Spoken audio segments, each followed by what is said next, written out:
Alex says, Akil, what are your rules on holding trades over the weekend? I hold them. Yeah, I hold them. Day trades I don't hold over the weekend, but because I don't day trade on Friday, I'm very rarely in the situation where I would ever have a trade that needs to be held. Typically, day trades are not going to be even held overnight. They'll complete intraday. Unless it's like something like a secondary target where I'm looking for long term, but yeah, I hold them over the weekend. I don't make any adjustments. The only time I may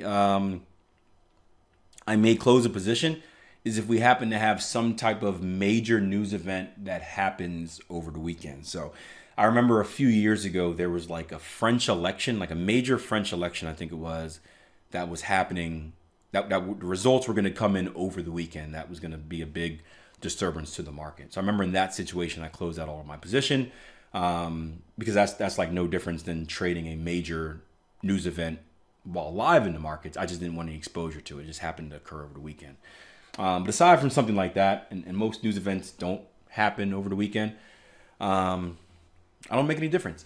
Understood you don't worry about gaps? Nope. And here's the question I always say. Why should I worry about gaps?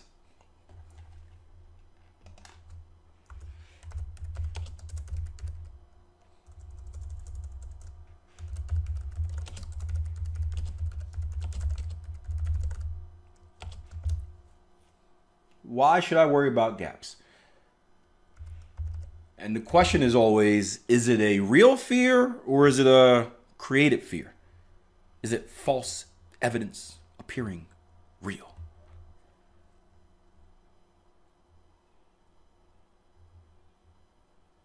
Might get filled at a much worse price, might get filled at a much better price. It's like tennis. You hit the ball in my court and I'm hitting it back to yours.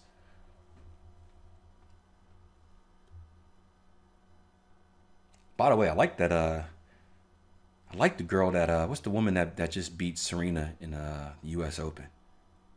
She's feisty. Man, she was talking trash on that court. I like it. I always hate some of the tennis ones. They don't want you showing any emotion. She was hitting the ball. She was, let's go. That's me. I liked it. The Canadian. Bianca, can't pronounce her last name. Yeah, I like her. Cool story too. She kind of had to go into she had to do some stuff to clean up her game. So she kind of went, not missing, but she had to go kind of hit the restart button on herself. Yeah, I think she's like 2021. Hit the restart button on herself and it worked out. But yeah, I like it. But yeah, that's Romanian. I thought she's Canadian, isn't she? Or she's Romanian in Canada. Maybe that's it. Romanian descent. Okay, that makes sense. Yeah, 19. Okay, yeah, not even 20. So yeah, I wouldn't. Yeah, I don't worry about gaps because I think the fear of gaps is overrated.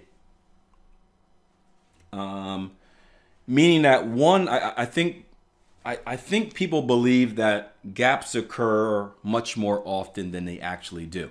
Now, we've had a situation where we saw a gap this weekend and I believe the weekend before.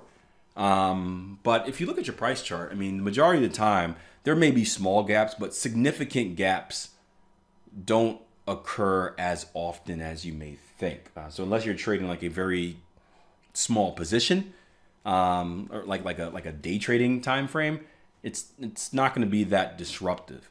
Now the negative of a gap is that when the market gaps, you get filled on the open. So if the gap blows past your limit order, if the market gaps and opens above your stop order, then you're going to take a bigger loss than you expected. However, if you're on the right side of the market and the market gaps past your profit order, what happens then?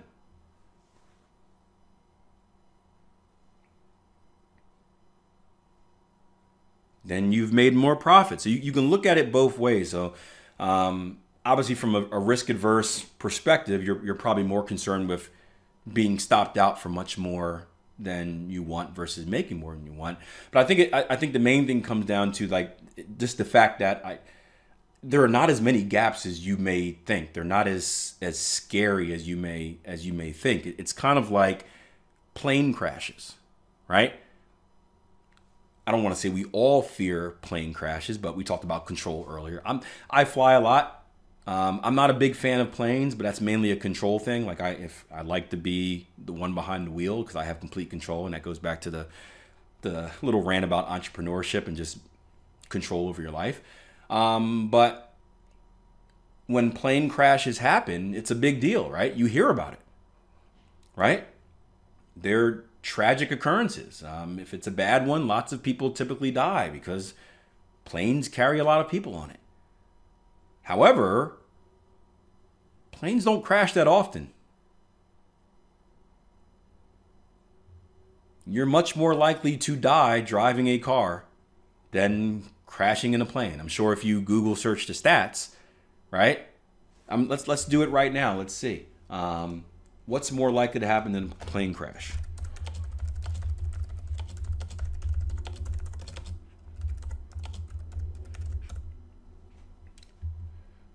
"21 things," and who knows, this is just a random Google search. 21 things that are more likely to happen than dying in a plane crash. Being born with an extra finger or a toe. Becoming president of the United States. Getting killed from a meteorite. Giving birth to conjoined twins. Winning an Oscar. Dying from a bee sting. Winning an Olympic gold medal. Dying from a flesh-eating bacteria. Ooh. Drowning in your bathtub. Dating a millionaire, which is really probably your cousin based off our conversation earlier. Ooh, this gets bad. Getting murdered. I guess I should have thought about this when I things worse than dying in a plane crash. Okay, yeah, getting murdered. getting killed by a bear at Yellowstone National Park is very specific. Dating a supermodel. I married a supermodel. Writing a New York Times bestseller. Doesn't seem too hard. Having your ID stolen. That's happened before. And they have the stats behind this, right? Dying in a tornado. That's probably a really bad way to go. There's a little GIF. I never noted. No one knows the right pronunciation of it. There's a GIF of a tornado. Getting poisoned. Dying in a skydiving accident. Becoming a nudist. Okay. Meeting someone who speaks Cherokee. Living to 100 years old. All of those things are more likely to happen than dying in a plane crash. However, we fear it.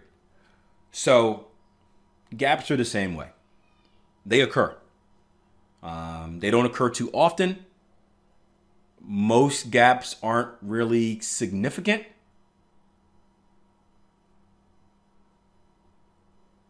However, every once in a while, you may be in a position where you not only have a position on the chart, but the market has a significant gap, and it gaps in the direction that isn't great for you, and you get slipped a lot. But I think the fear is much greater than it needs to be, especially given the fact that it can go either way. And if you're a technician, I mean, you believe that you're on the right side of the market, you would think that there's a better chance of it gapping in your favor than against you. Again, not always true, but especially when it's fundamentally driven. But you can have that in the back of your mind. So I don't worry about gaps. Greg says becoming a nudist can happen so easily. Yeah, I'm not too concerned about gaps. I don't fear them. I accept them as a part of trading. You can think about it in this way as well, right? So if we all agree that the fear of a gap is the market gapping past your orders and you losing more than what you planned, right?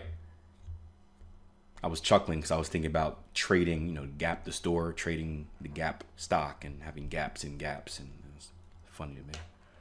Little trader nerd. Right? Let me ask you this.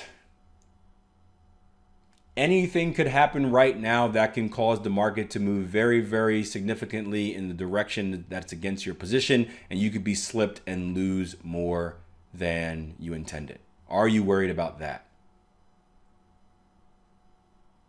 AKA the Swissy.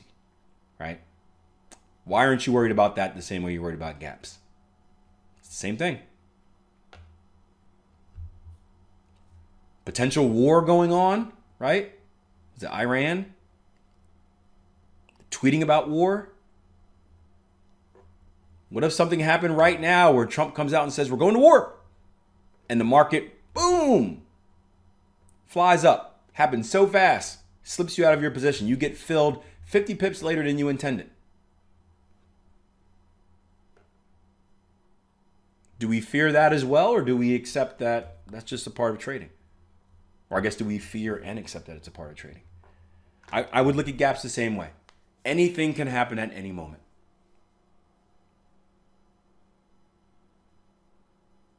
What can happen over the weekend with a gap can happen right now in the market. So I think the best thing that we can do is we can obviously be consistent and we can prepare. I mean, you can review the news, and again, most news doesn't happen over the weekend, depending on where you live. Like maybe if there's maybe something from Japan, since they're typically like a day above. You can prepare, where you can look at the economic calendar and say, okay, what's happening Monday morning? What's happening over the weekend, right? Forex Factory will let you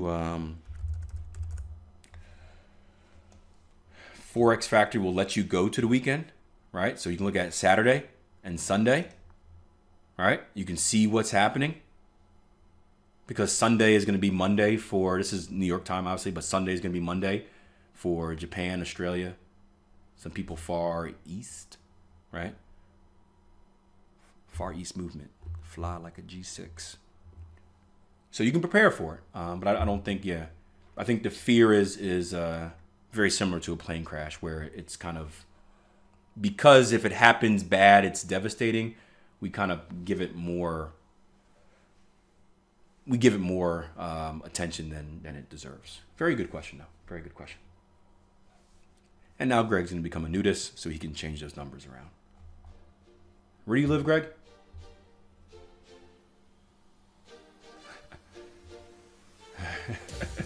All right, wherever Greg's located, I'm not going there. I'm gonna limit my chances of seeing that.